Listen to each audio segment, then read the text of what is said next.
from the sports desk. Let's get right into it. Safa had a media briefing ahead of tomorrow's elective Congress. President Danny Jordaan is favoured to retain his position. He will be challenged by current Vice President Dwaba and Hloni Mtimkulu. Our very own Hloni Mtimkulu was at the briefing and joins us now in studio. Very good evening to you, Hloni. So when this briefing was called, we thought it was going to be your typical briefing ahead of an elective conference, but it ended up being a lot more than that, wasn't it? You had quite an interesting experience. Yeah, and it's been 2 hours since then, and I'm still feeling a little bit, I'm not okay, actually. And, you know, they call us to this briefing, and we're meant to ask questions as the media because they call us to this briefing, right?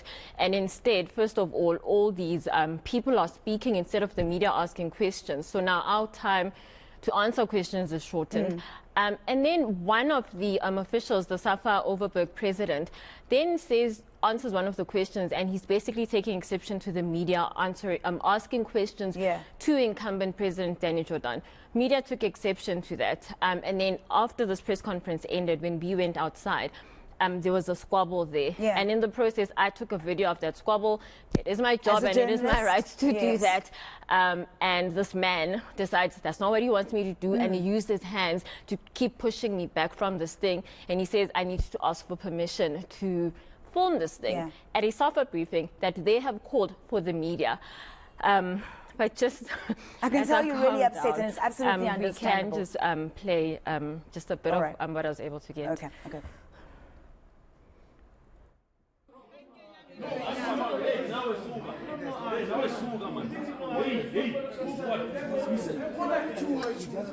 You can't do this to us. The second time.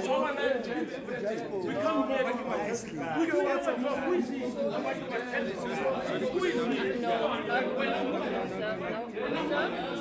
Sir, not my phone, not with my phone, and not as I'm doing my job. Sir, not with my phone, and not as I'm doing my. Sir, please leave me alone, sir. No, with my phone. No, I don't. I've been in a press conference. I don't need to get permission. I've been in a press conference. I don't need to get permission.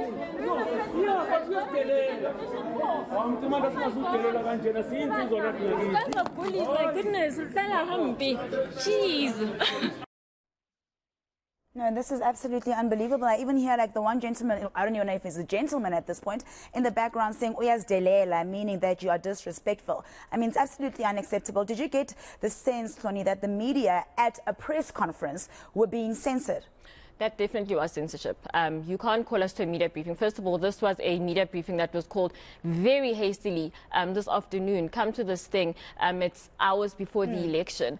Then when we get to this media briefing, it's basically a campaign because you're basically telling us that people have been speaking out against you, and this is what we have done as an organization, and all these different members of the eNCA are speaking on behalf of the incumbent, and we're just supposed to keep quiet and take that because you want us to keep quiet and take it. And as I said, when we ask questions, then all the other delegates are answering. So that cuts the time that we had to ask questions, and, you know, then obviously it ended. So it was definitely censorship, and we can't have that. And there was a previous incident with the same Safa Overberg president, you know, where he tried to stop journalists. We did something with journalists. So I think, you know, you speak for all these things, and just, you know, you speak for fairness, you speak for women, and you want to do all these things for women, but I'm doing my job as a woman, and you're trying to stop me from doing my job. Why? And why do you have this press conference if suddenly when we ask you questions, when, you know, like, we're not there to campaign for you? And that's basically what it came across as. So you got the sense that the press conference was called for Danny Jordaan to say his piece, you know, campaign, rally a little bit, get some more people to come in, and then that's it. Yes, and we were told about like Banyana, sure, they're in Morocco now for AFCON, and what was happening there. We've been there. That didn't need to come up. We were there on Monday for that press conference. We were there on Tuesday for another 2 media events actually by Banyana that came up, you know, so it was very weird. And just that altercation between the journalist and the Safa Overberg president was unnecessary, you know, and just also stopping us from doing our work, that was also unnecessary. And, you know, I just want to say that they say that threats have been leveled against certain officials, but for them to then turn around and behave like I that. was going to say that they talk about security concerns, and then at the same press briefing, you are pretty much, intruded upon, basically. So what were these concerns that they had about security? Yeah, so one of the things that is coming out from that Safa elective Congress tomorrow is that they're going to up security, the CEO said, because there have been threats against certain members of the executive. And so they worried, I guess, they're concerned. They've escalated the matter, but we don't know where it will end. He couldn't tell us who the specific delegates were that have been threatened, but there have been threats, and let's hear what he has to say about that. All right. We have strengthened the security for obvious reason. Already 2 of the members got death threats. We are not taking them light. We have opened cases with the police, and as the association will also be opening a case because we don't know. And we have a duty to protect the lives of members.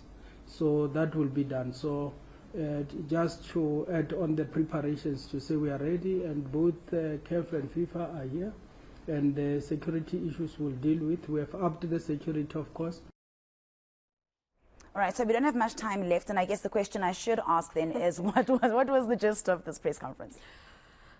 Who knows, quite honestly, Yeah. because it just turned into something that it didn't have to be. But I guess it was to kind of let us know that there's a Safa elective Congress that's happening tomorrow, and this is what we've done as Safa. I think there have been questions about why are Safa resources being used to campaign for the president, for the Safa presidency? Should that not be a separate function? So that was basically what was being addressed. And I just want to say that there's a lot of talk. There was a lot of talk and a lot of emphasis about women, and this is what we've done for women. So I guess this has come up before within the structures, just about what is being done for women.